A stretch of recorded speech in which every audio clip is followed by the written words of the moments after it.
Voilà, là je viens d'arriver. Je crois que Dimitri dort encore. Je vais en profiter pour vous parler de cette petite dedoche incroyable. La petite grenouille. On va aller réveiller Dimitri. Police! Ouvrez la porte! Open the door, please!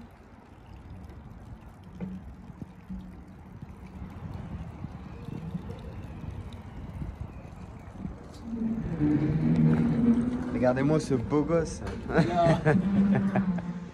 Ouais, le youtubeur. On est samedi. Il est où? Je suis avec Dimitri. On se retrouve encore une fois, comme tous les samedis, pour une nouvelle vidéo. Dimitri, est-ce que cette fois je vais être déçu? Je pense, Yanis, tu seras pas satisfait. Je serai pas satisfait là. Pas satisfait. J'ai bien l'impression.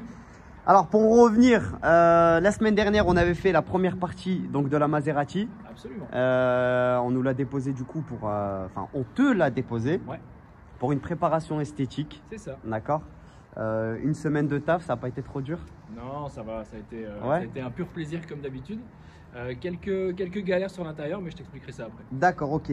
Donc dans cette deuxième partie, on va découvrir ensemble la Maserati. Je ne l'ai pas encore vue, il va me faire la surprise comme d'habitude, comme tous les samedis. On va la découvrir ensemble.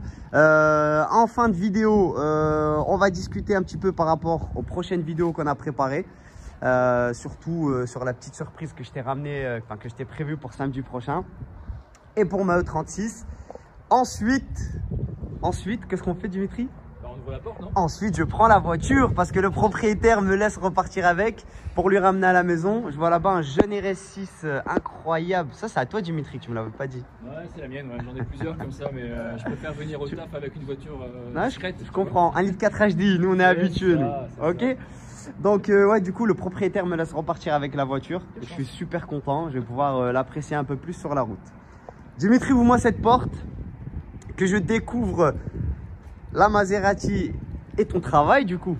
Ouais, le travail. Je pense que là, été effectué cette semaine sur la voiture. Je pense que là, je vais être déçu. Hein.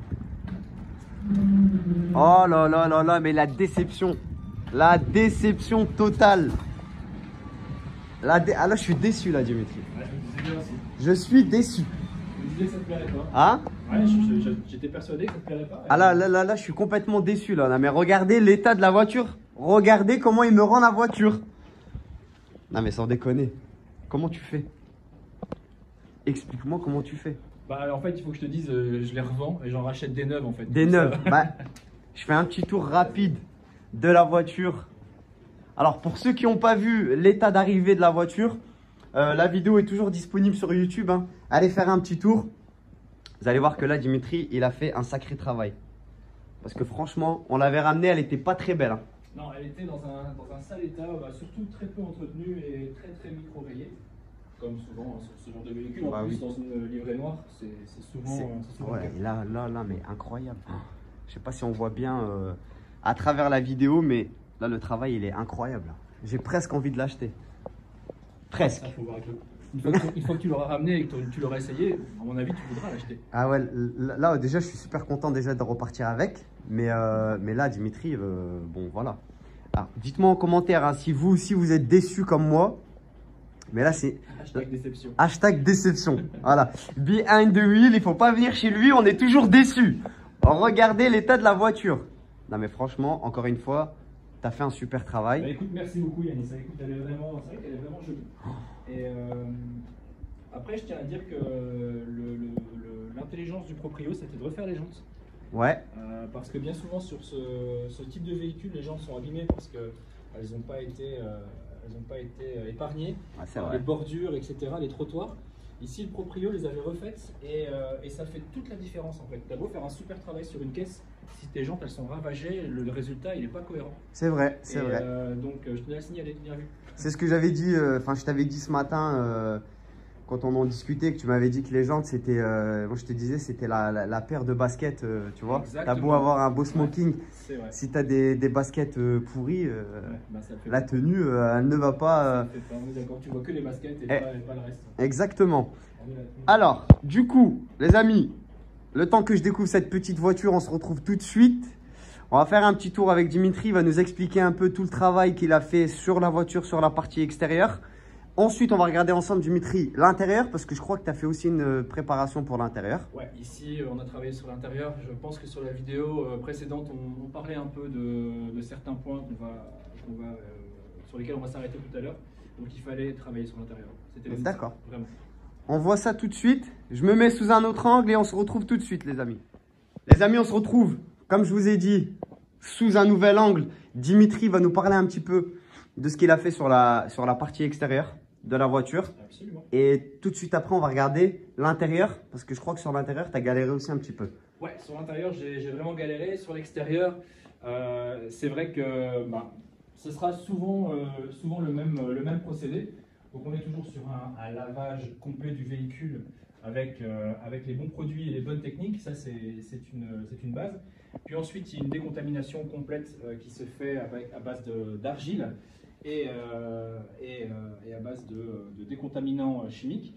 Et puis finalement, on a une passe, ici une passe de lustrage, donc avec le 3D, donc le One de chez 3D.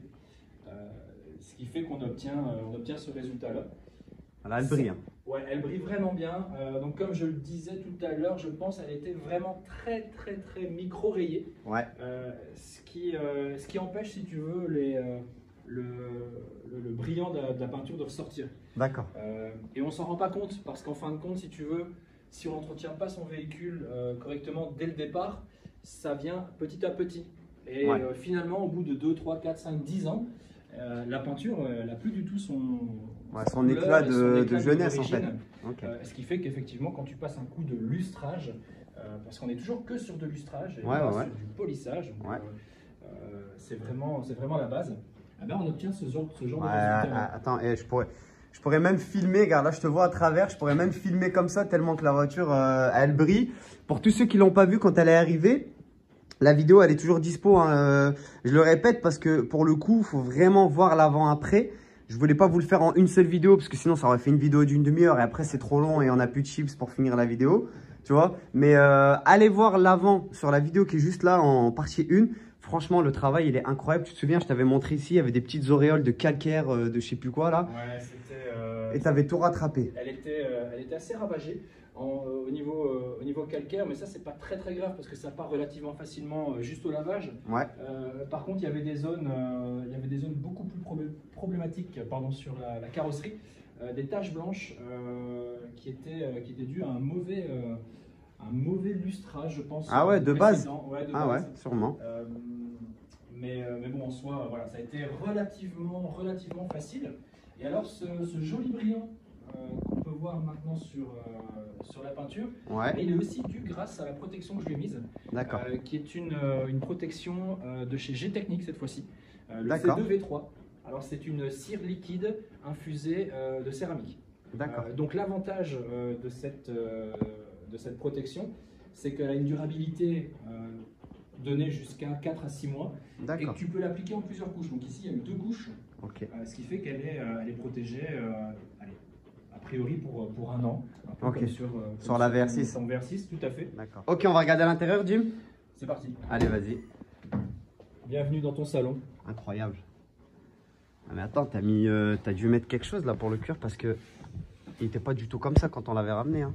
Ouais, donc effectivement le cuir était, en plus d'être sale, il était pas craquelé, mais il était assez rigide.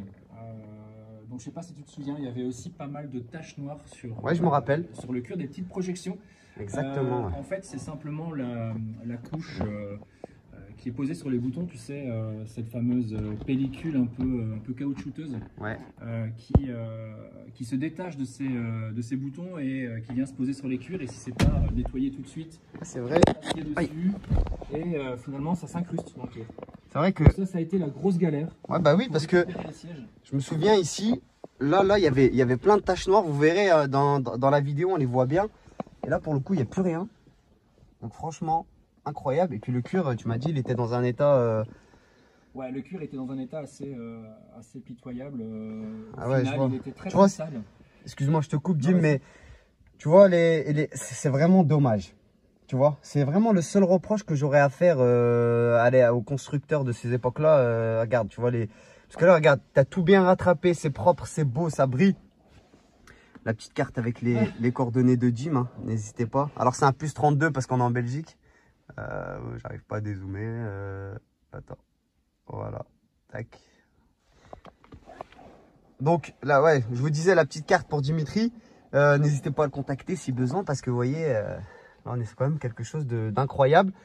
Je te disais, Jim, tu vois, c'est propre et tout, mais regarde, franchement, c'est dégueulasse, quoi. C'est vraiment dommage. Ouais. Je t'avoue que quand tu arrives au résultat final et que, tu vois ça, tu es face à ça, c'est assez triste. Mais en soi, le proprio n'aura plus qu'à changer les boutons. Bah ouais, mais après, je sais pas s'il fera. Elle a le GPS, celle-là? Ah ouais, GPS des années bissextiles. GPS des années bissextiles. Bah oui, tu connais les années bissextiles. Évidemment. Ce compteur là, incroyable, hein, la beauté de ce compteur, franchement, je m'en remets pas, moi. J'adore ce compteur. Mais c'est vrai que là, tu as quand même fait un super boulot parce que tu as quand même rattrapé. Déjà, le cuir, je le vois, tu vois, il est moins brillant de saleté. Ouais, parce que les gens ont tendance à croire, c'est vrai, ça faut le rappeler, qu'un cuir qui brille, c'est un beau cuir, alors qu'en vérité, non. Un cuir qui brille, c'est un cuir sale. Exactement. Tu vois ? Un cuir qui brille, c'est un cuir sale. Et ça, je savais, enfin, je veux dire que je savais pas, mais moi, je l'ai appris parce que moi, avant, j'aimais bien mettre du produit sur mes cuirs pour que ça brille. Ouais, mais c'était la mode à une époque. Il ouais. le temps d'avoir des cuirs brillants, etc. C'était l'époque Pimp My Ride. T'as connu Pimp My Ride ou pas ? Évidemment, mais tu sais, moi, j'ai fait partie de ces gens qui aimaient... qui m'a massacré des 205 GTI et des Golf 3 VR6 à mettre des bas de caisse et des jantes 38 pouces. Fut un temps où on collait des petites bandes de couleur fluo sur les côtés des caisses, tu sais. Allez, arrête ça parce qu'on va se disputer sinon. Arrête de me raconter de cette époque qui a détruit toute ma jeunesse. Je te jure. Donc du coup, tu m'as dit on a rattrapé les taches noires. Donc pour les cuirs, ils ont été nettoyés avec un produit qui vient de chez 3D, le LVP Cleaner. Donc ça, c'est pour le nettoyage en profondeur. Et puis ensuite, je lui ai appliqué une petite cire de protection de chez Detail. Pour assouplir le cuir qui est devenu un petit peu sec et voilà, le protéger également contre les UV. Franchement, c'est impeccable. Hein. Et tu vois, bon, l'autre fois, on n'en avait pas parlé, mais c'est une GT 4 places. Tu vois? Bon, moi, en vrai, c'est super confortable. Moi, j'ai une taille. Bon, je fais une taille moyenne. Hein, je fais 1m75, tu vois? Ouais. Bah, mais franchement, tu passes. Eh ben, je passe. Attends. Bon, j'irai peut-être pas jusque Monaco comme ça, mais. Tu vois, pour quelqu'un qui a un peu de, on va dire, qui a des enfants et qui veut se faire plaisir avec une petite GT, vraie 4 places, avec le petit accoudoir central, tu vois, en mode prince de Monaco. En vrai, ça le fait, tu sais, parce franchement, que tu ferais pas ça dans une TT ou tu ferais pas ça dans même un RCZ. Même dans une 911. Bah non, regarde, les 911, c'est impossible, tu peux pas aller derrière. Tu peux pas. Et la console est magnifique. Alors ça, je sais pas le lire, moi. C'est quoi ça? Coupé Cambio Corsa. Ouais. C'est qui ça, Cambio Corsa? Là, tu me poses demande aux abonnés. Ouais, je vais leur demander, ouais. Parce que pour le coup... Et ouais, je me souviens, la dernière fois, tu m'avais parlé de ça. Design... C'est qui, lui, encore? Bah, lui, c'est un grand designer italien. Mais vous, les Italiens, vous avez que des designers... Moi, je suis un Allemand, moi c'est la Deutsche Qualität, moi. Moi, j'aime bien que la Deutsche Qualität. Alors, on va ouvrir le coffre. J'avais pas montré le coffre la dernière fois. Ouais. J'ai reçu des commentaires sur ça justement. Donc je vais vous présenter un peu quelques aspects, petite parenthèse dans la vidéo, quelques aspects pratiques de cette voiture. Voilà, je vais vous montrer le coffre rapidement. Regardez. Bon, tu mettras pas une grosse valise, mais quand même, tu vois. Et tu as ce deuxième truc là, deuxième étage là. Attends, c'est quoi ça? C'est quoi ça? Eh, notice d'utilisation. Sérieux? Ça c'est quoi cette Bible? Mais c'est énorme, frère. Eh, celui qui, en gros, Ça, c'est une notice d'utilisation. Ça devrait être écrit notice d'utilisation pour femme, mais pas pour voiture. Pour connaître une vraie femme, faut connaître tout ça, tu vois. Je pense que le volume 1, alors peut-être. Le tome 1, ouais. Non, mais c'est quoi cette notice? Non, mais attends. Non, mais oh my god. Oh, t'as la petite. Ah ouais, il y a même la petite trousse. La petite trousse. Ah ouais, la petite sacoche. On va remettre tout ça. Oula, je vais remettre tout ça. Je pense que ça, c'est dû au dernier tour qu'on a fait ensemble. Ah oui, exactement. J'espère que le proprio va pas voir. On va essayer de cacher. On va cacher tout ça. Donc, pour le coffre, je vais remettre ça. Jim, ça te dérange pas de le refermer? Ouais, bien sûr. Il y avait quoi d'autre aussi que vous m'aviez posé comme question sur les réseaux? Il y a quelqu'un qui m'avait demandé de lui montrer la boîte à gants. Donc, bon, rien d'extraordinaire. Le petit bouton pour l'essence. Ça, c'était pour ouvrir le coffre. Incroyable. Et un petit truc sympa que je vais te montrer, Jim, c'est que sur ces voitures-là, tu vois, sur la Maserati, sur la 4200 comme sur la 3200. Hein, d'accord. Tu vois, en fait, le châssis. Une petite trappe, ouais. Ouais. Et en fait, ici, cette petite trappe, en fait, bon, je vais pas vous le montrer, mais à la base, cette petite trappe, ici, tu as le numéro de châssis de la voiture. Donc, pour ceux qui prévoient, en tout cas, d'en acheter une, vous avez ici, en dessous du tapis, la petite trappe pour voir le numéro de châssis de la caisse. Et puis, voilà, il y avait ça. Et j'avais reçu une autre question, c'était sur les... Oula. Ah, ça y est. Oula. C'est incroyable, ça. Mais bon, ça a été coupé. C'est bon, c'est en ordre. J'avais reçu un petit message. Il y avait un de mes abonnés qui m'a posé la question par rapport à l'homologation de la voiture pour les feux boomerang. Ah oui. Alors, j'étais pas rentré dans les détails quand on avait vu la voiture, mais si vous voulez un peu les détails, sur les feux boomerang, ça n'empêche en rien à l'homologation de la voiture. Ça ne change rien, d'accord? Esthétiquement, moi je préfère ça, il y en a qui préfèrent les feux boomerang, d'accord? Ouais. Après, concernant les feux boomerang, ça va aussi avec la motorisation de la voiture. C'est ce qui permet de la différencier. Ouais. Donc les feux boomerang, bon, l'autre fois, je n'étais pas rentré dans les détails, mais on me l'a demandé, donc je vais le faire. Les feux boomerang, souvent, ils sont installés sur le modèle 3200 GT. Donc le 3 litres 2 V8 biturbo. D'accord? Okay. C'est un biturbo sur le 3 litres 2. Et sur la 4200, tu as les gros phares comme ça qui sont, voilà, et qui sont imposants. Et ça, c'est la version 4200, donc 4 litres 2 V8 Atmo. C'est la seule différence. En termes de performance, c'est la même chose. On va pas, il y en a pas une qui est plus rapide que l'autre ou quoi que ce soit. Donc c'est comme ça vraiment qu'on arrive à la différencier, en tout cas pour la partie arrière, parce que la partie avant c'est la même et la caisse en elle-même c'est la même. Tu vois? Donc la 3200 c'est un biturbo et la 4200 c'est un Atmo. Voilà. Moi personnellement je suis un grand fan d'Atmo. Moi les moteurs turbo, bon voilà, tu vois. Moi j'aime bien ouais, voilà. Moi, je suis pas trop là-dedans. Moi, je suis pour le 6 flat de chez Porsche. J'ai jamais aimé tu vois, le moteur turbo. Quoique, voilà, je trouve que ça atténue le bruit, etc. J'aime pas trop ça. Bref, c'est la petite parenthèse juste pour l'histoire des phares. Et pour l'homologation, ça ne change absolument rien. Vous pouvez l'homologuer de la même façon que ce soit celle-là ou l'autre. Parce que d'origine, c'était vendu comme ça. OK? Voilà. N'hésitez pas si vous avez d'autres questions sur cette voiture. Vous me faites un petit SMS sur Instagram ou même via TikTok et comme ça, je pourrai vous répondre. Les amis, on ferme le portail, on clôture la vidéo. J'espère que cette deuxième partie vous a plu. En tout cas, nous, ça nous a fait plaisir de la même façon pour la tournée que la première partie. Mais carrément, carrément. C'est toujours un plaisir.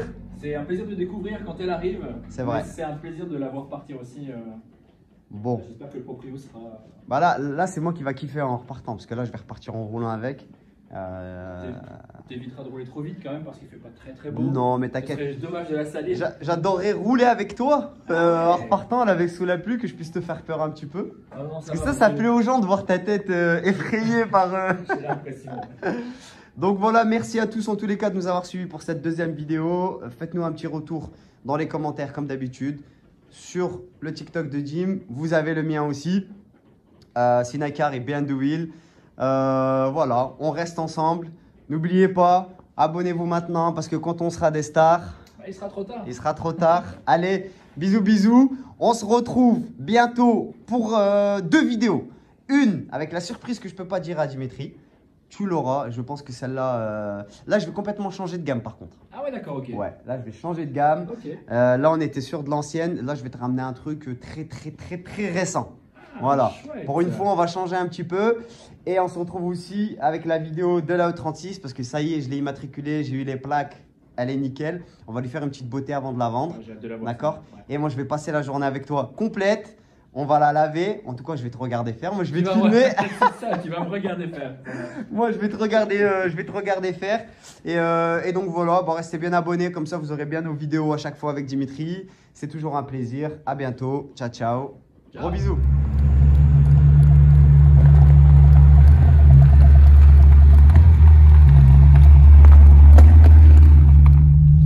Désolé, mon Jim. Mais pour cette dernière partie de la vidéo, tu seras pas avec moi. Je repars avec ce magnifique V8 Ferrari. Maserati. Bon, tu es toujours avec moi, j'ai ta petite carte qui est là. Allez, c'est reparti, on se retrouve bientôt pour une nouvelle vidéo.